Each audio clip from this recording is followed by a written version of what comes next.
नमस्कार दोस्तों। इस समय जो सबसे बड़ा सवाल पूछा जा रहा है, क्या पेट्रोल और डीजल अब खत्म होने की कगार पर हैं? क्या वर्क फ्रॉम होम अब सिर्फ एक सुविधा नहीं बल्कि मजबूरी बनने जा रहा है?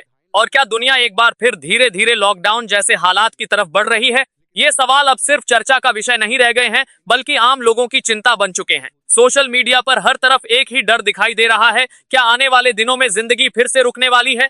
ईरान और इजरायल के बीच बढ़ते तनाव ने अब सिर्फ दो देशों के बीच की लड़ाई का रूप नहीं लिया है, बल्कि इसका असर पूरी दुनिया की आम जिंदगी पर साफ साफ दिखने लगा है। सबसे बड़ा असर पड़ा है ऊर्जा यानी एनर्जी सेक्टर पर। तेल की सप्लाई प्रभावित हो रही है, कीमतों में उतार चढ़ाव बढ़ गया है और कई देशों के लिए अब ईंधन एक कीमती संसाधन बनता जा रहा है। हालात इतने गंभीर होते जा रहे हैं कि कई देशों को वो कदम उठाने पड़े हैं जो हमने पहले सिर्फ कोरोना महामारी के दौरान देखे थे, यानी एक तरह का एनर्जी लॉकडाउन अब धीरे धीरे हकीकत बनता जा रहा है। श्रीलंका की स्थिति इस समय सबसे ज्यादा चिंताजनक बताई जा रही है। वहां सरकार को मजबूरी में फ्यूल राशनिंग लागू करनी पड़ी है। लोगों को सीमित मात्रा में ही पेट्रोल और डीजल दिया जा रहा है। इतना ही नहीं, हफ्ते में एक दिन पब्लिक हॉलिडे तक घोषित कर दिया गया है ताकि ईंधन की बचत हो सके। इसका सीधा असर वहां की अर्थव्यवस्था और आम लोगों की रोजमर्रा की जिंदगी पर पड़ रहा है।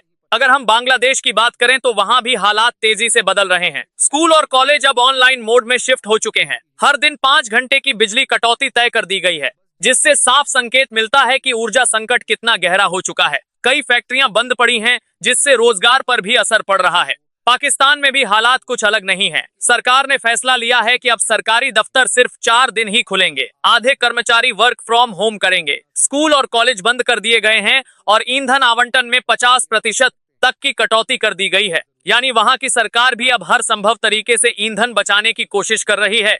और ये संकट सिर्फ दक्षिण एशिया तक सीमित नहीं है। फिलीपींस, वियतनाम और लाओस जैसे देशों में भी वर्क फ्रॉम होम को बढ़ावा दिया जा रहा है। कार पूलिंग को लागू किया जा रहा है ताकि एक ही वाहन में ज्यादा लोग सफर करें और ईंधन की खपत कम हो। गैर जरूरी यात्राओं पर रोक लगाई जा रही है, जिससे साफ है कि अब सरकारें लोगों की आवाजाही तक सीमित करने लगी हैं। म्यांमार में तो स्थिति और भी सख्त हो गई है। वहां निजी गाड़ियों के लिए ऑड इवन सिस्टम लागू कर दिया गया है, यानी एक दिन केवल कुछ नंबर वाली गाड़ियां चलेंगी और दूसरे दिन बाकी। कोलंबिया में करीब 1/3 पेट्रोल पंप बंद हो चुके हैं, जिससे सप्लाई चेन पर सीधा असर पड़ा है। इजिप्ट में सरकार ने मॉल और दुकानों को जल्दी बंद करने के आदेश दे दिए हैं। सरकारी इमारतें शाम 6 बजे तक ही खुली रहती हैं। यहाँ तक कि बिजली बचाने के लिए रोशनी वाले विज्ञापन तक बंद कर दिए गए हैं। यह सब संकेत देते के लिए कर देखने के लिए कोर करते हुए हैं कि दुनिया अब धीरे धीरे एक ऐसे दौर में प्रवेश कर रही है जहां ऊर्जा की बचत सबसे बड़ी प्राथमिकता बन चुकी है।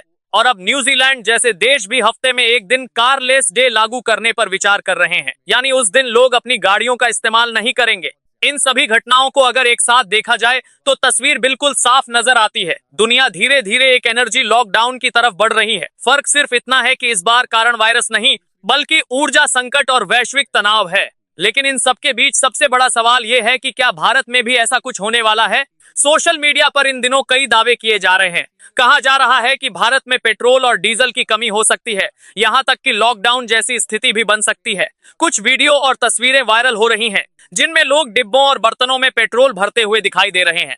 लेकिन जब इन दावों की सच्चाई सामने आई तो तस्वीर बिल्कुल अलग निकली। सरकार और तेल कंपनियों ने साफ तौर पर कहा है कि भारत में पेट्रोल और डीजल की कोई कमी नहीं है। स्टॉक पूरी तरह पर्याप्त है, सप्लाई सामान्य रूप से चल रही है और फिलहाल किसी भी तरह के लॉकडाउन जैसी स्थिति की कोई संभावना नहीं है। दरअसल ये पूरा डर एक बयान की गलत व्याख्या से शुरू हुआ। प्रधानमंत्री नरेंद्र मोदी ने संसद में कहा था कि दुनिया में जो हालात बन रहे हैं उनका असर लंबे समय तक रह सकता है, इसलिए हमें तैयार रहना होगा जैसे हम कोरोना के समय में थे।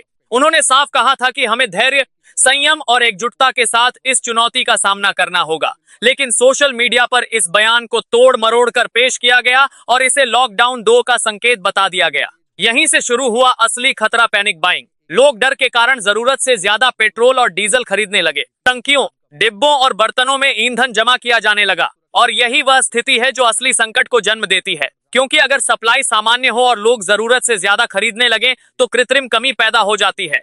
सरकार ने साफ और सख्त अपील की है कि अफवाहों पर बिल्कुल भी भरोसा न करें, जरूरत से ज्यादा खरीदारी से बचें और केवल आधिकारिक जानकारी पर ही विश्वास करें। क्योंकि इस समय लड़ाई सिर्फ युद्ध की नहीं है बल्कि सूचना और अफवाहों की भी है। याद रखिए, अगर हम संयम और समझदारी से काम लेंगे तो कोई भी संकट बड़ा नहीं बन पाएगा। लेकिन अगर हम डर के आगे झुक गए तो हालात अपने आप बिगड़ सकते हैं। तो जहां एक तरफ दुनिया के कई देश एनर्जी लॉकडाउन जैसे हालात का सामना कर रहे हैं, वहीं भारत में फिलहाल स्थिति पूरी तरह सामान्य है। जरूरत है सिर्फ जागरूक रहने की। अगर आपको यह वीडियो पसंद आया हो तो इसे लाइक और शेयर जरूर करें और हमारे चैनल जनसूचना को सब्सक्राइब करना बिल्कुल न भूलें। धन्यवाद।